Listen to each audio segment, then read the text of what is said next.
Assalamualaikum warahmatullahi wabarakatuh. Perkenalkan, nama saya Widya Siwahyuni, NIM 220401010. Prodi Pendidikan Agama Islam yang akan memenuhi tugas mata kuliah Bimbingan Konseling Islam dengan Ibu dosen Ibu Novitayanti MPD yang berjudul Hakikat Manusia dan Problematikanya Menurut Al-Quran. Manusia merupakan makhluk yang istimewa dalam ciptaan Allah Subhanahu wa ta'ala. Di antara sekian banyak ciptaannya, hanya manusia yang diberi akal, tanggung jawab, dan kebebasan memilih. Karena itulah manusia memiliki potensi besar untuk menjadi makhluk mulia atau justru menjadi makhluk yang hina. Al-Quran sebagai kitab suci umat Islam memberikan perhatian terbesar terhadap hakikat manusia penciptanya, tujuannya diciptakan, serta berbagai problematika yang dihadapi dalam menjalani kehidupan dunia. Hakikat manusia dalam Al-Quran. 1. Manusia sebagai makhluk ciptaan Allah. Al-Quran menjelaskan bahwa manusia diciptakan oleh Allah Subhanahu wa ta'ala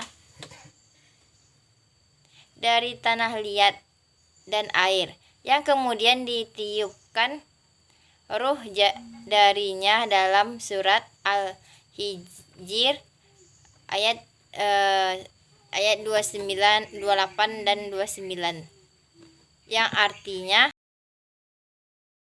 ingatlah ketika Tuhanmu berfirman kepada para malaikat, sesungguhnya aku akan menciptakan manusia dari tanah liat kering yang berasal dari lumpur hitam yang diberi bentuk. Maka apabila aku telah menyempurnakannya dan meniupkan ruh ke dalamnya, maka tunduklah kamu kepadanya dengan bersujud.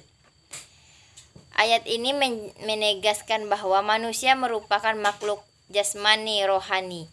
Ia diciptakan dari unsur bumi, namun dimuliakan dengan ruh ilahi.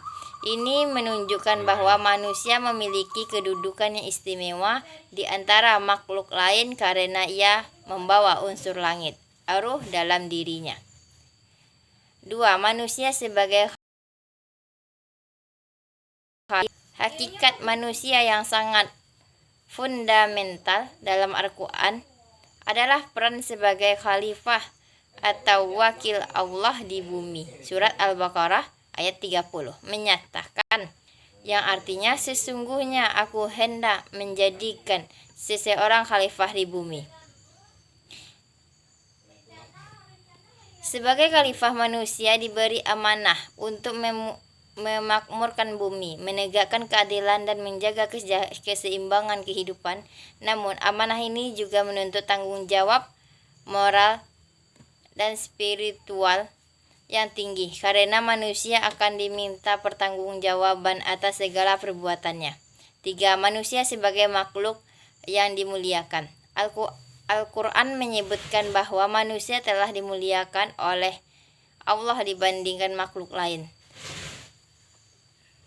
yang mana artinya, dan sesungguhnya telah kamu muliakan anak cucu Adam, kami angkut mereka di daratan dan di lautan, kami beri mereka rezeki dan yang baik-baik, dan kami lebihkan mereka dengan kelebihan yang sempurna atas banyak makhluk yang telah kami ciptakan. Surat An-Nisa ayat 70. 4. Manusia sebagai makhluk yang lemah dan lupa. Di balik kemuliaannya,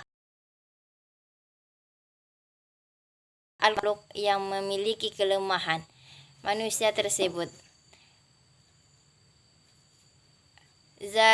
zaluman jahulah atau sangat zalim dan sangat bodoh. Surat Al-Ahzab ayat 72.